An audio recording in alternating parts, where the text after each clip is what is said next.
En núna komið að síðasta þema dagsins og það mjög viðeigandi að nú ætlum við að horfa fram á veginn, upp og áfram. Og þar vakna ótal spurningar, bæði hvernig verður tæknin, hvernig mun hún þróast, hvað þykir nýju kynslóðum á atvinnumarkaðinum mikilvægt. Þannig að mig langar til þess að kynna til leiks Söfu Gemay sem framkvæmdastjóri WeConnect, hugbúnaðarfyrirtæki sem að sérhæfi sig í gervigreindarlausnum. Hversu viðeigandi það á þessum tímum?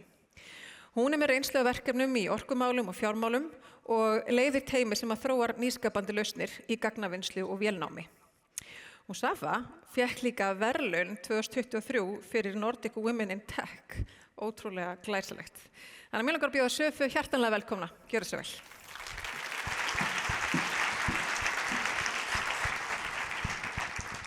Takk kærlega, Elva. Ótrúlega gaman að vera með ykkur í dag og hlusta á alla þessa frábæra fyrirlestra. En árið 2004, fyrir nákvæmlega 20 árum síðan, gróf hópur birgðakeðjustjóra tímahylki í höfuðstöðu fyrirtækisins. Í síðasta mánuði opnuðu þeir það. Í hylkinu fundu þeir Nokia síma, Motorola boðsmiða, þykkar möppur fullar af sendibréfum, stafla af bundunar eyðublöðum. Það var líka handskrifuð athugasemd sem ástóð: svona stjórnum við aðfangakeðju okkar árið 2004. Að horfa á þessa hluti í dag eins og að skoða forngripi. En eins og við vitum öll, þá birgðiskeðjan okkar búin að breytast mjög mikið síðan þá.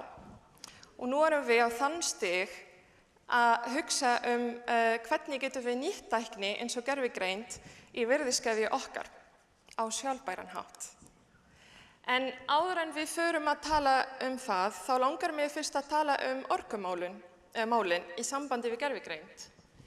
Vissu þið að eitt ChatGPT kall eyðir 10 sinnum meiri orku en einföld Google leit? Já. Spunagreindarlausnir geta notað 33 sinnum meiri orku til að klára eitt verk en hefðbundnar lausnir.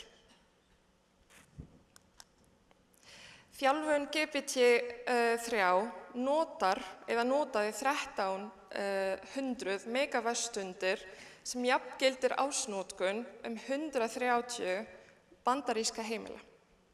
Og það er talað að GPT-4 notar 10 sinnum meira en það.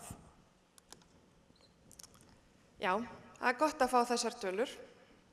En mig langar líka, kæru gestir, að fá ykkur til að horfa aðeins með mér tilbaka. Hugsum fyrsta tölvu, ENIAC, sem var með 18.000 lofttæmisrör og eyddi 174 kilovattum. Fartölvur árið 1990 notuðu 0,2 til 0,3 af heildar raforkunotkun heimila í Bandaríkjunum. En ef við horfum saman á þetta graf sem sýnir okkur orkunotkun og reiknihag nákvæmni tölva yfir tíma. Við sjáum hér rauða línuna sem að vísa á orkunotkun. Hún byrjar frekar mjög hátt, svo fer lækkandi með tíma. Og bláa línan sem að vísa á reiknihagkvæmni, hún byrjaði mjög lágt og svo var betri og betri. Pointið yfirleitt með nýju tækni, hún byrjar í R&D-ferli og svo fer gegnum það. Svo kemur eitt fyrirtæki með þessa tækni og svo koma fleiri samstarfsaðila. Og þá fara allir að reyna að bjóða upp á betri tækni, betri lausnir, öruggari, ódýrari og margt annað. Ok, en hvernig veist þú, Safa, að þetta að fara að gerast líka með gervigreind, eða spunagreind, meina ég? Ég þarf ekki að sanna það. Þetta gerist þennan mánuð. Kínverskt sprotafyrirtæki sem heitir DeepSeek gaf út 10. janúar open source mállíkun DeepSeek VAV3 frítt, open source og notar miklu minni orku en ChatGPT. DeepSeek VAV3 módel módelið jafnast á við bestu AI-botta Bandaríkjanna eins og OpenAI og Google. Á sama tíma notuðu þau smábrot af orkunótkunninni. Þetta klikkað. Hlutabréf Nasdaq, S&P 500, Nvidia og margt annað lækkuðu í þessari viku. Mér finnst það geggjað, ekki að hlutabréfin fóru að lækka samt. En þrátt fyrir að Bandaríkin hafa bannað Kína frá að kaupa Nvidia chips, en samt fann Kína leið fyrir nýsköpun, leið til að koma enn sterkari. Svona samkeppni ýtir undir þróun. Mér langaði að sýna ykkur líka þetta bara til gamans. Ég fór í síðustu viku að spyrja GPT why DeepSeek is better than you when it comes to energy consumption. En eins og við vitum þá reyndi GPT að svara á kurteisislegan hátt. Svarið var ágætt. Já. En kæru gestir, mér langar líka að segja ykkur að gervigreind ekki bara spunagreind. Hún miklu meira. Hún nú þegar í kringum okkur og við erum að nota hana. Hún gagnavísindi, orkunótkunarspá, myndgreining, talgreining og þýðingar á milli tungumála og svo margt annað. Svo langar mig að fara hratt yfir nokkur notkun gervigreindar til að efla sjálfbærni. Til dæmis, hér dæmi frá Walmart. Þetta eitt use case eða tilvík til að stjórna sjálfbærum birgðakeðjum. Bæta landbúnaðarhætti frá IBM. Þetta eitt frá mér. Minnka matarsóun. Ég átti fullt af grænmeti í síðustu viku sem ég vissi ekki hvað átti að gera með það. Þannig ég fór inn á GPT og sagði, ég á þetta hráefni, geturðu hjálpað mér með að finna uppskriftir? Endaði með að velja, já, ég veldi ekki fyrsta en aðra uppskrift og gekk bara mjög vel. En svo margt annað eins og að draga úr orkunótkun, hagræðing endurnýjanlegar orku frá Austreið, stjórnun raflína Siemens og svo líka fleiri íslensk fyrirtæki sem að reyna að gera mjög flotta hluti, eða að gera mjög flotta hluti.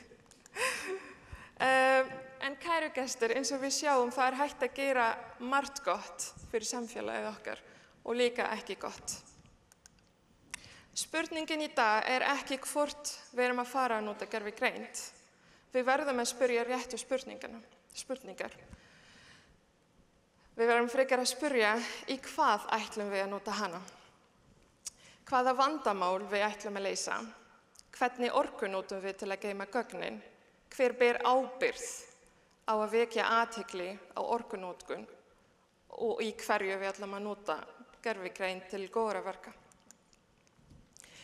Mér langar líka að biðja ykkur að horfa á heildarmyndina og hugsa hvernig við getum nýtt þessa tækni, gervigreind, í rétta hluti til að veita betri þjónustu, bæta þjónustu íbúa, bæta starfsumhverfi okkar, bæta virðiskeðju okkar og efla sjálfbærni.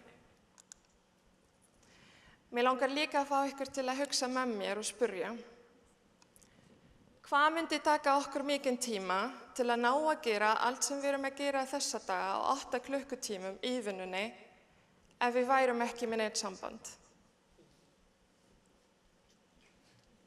Hugsa hvernig þau voru að senda bréf til dæmis á Landspítala með í pípu. En hugsum það sama líka og spyrjum hvað myndi taka okkur mikinn tíma til að gera þetta sama ef við værum að nota gervigreind. Nýsköpun finnur alltaf sína eigin leið, horfum á DeepSeek.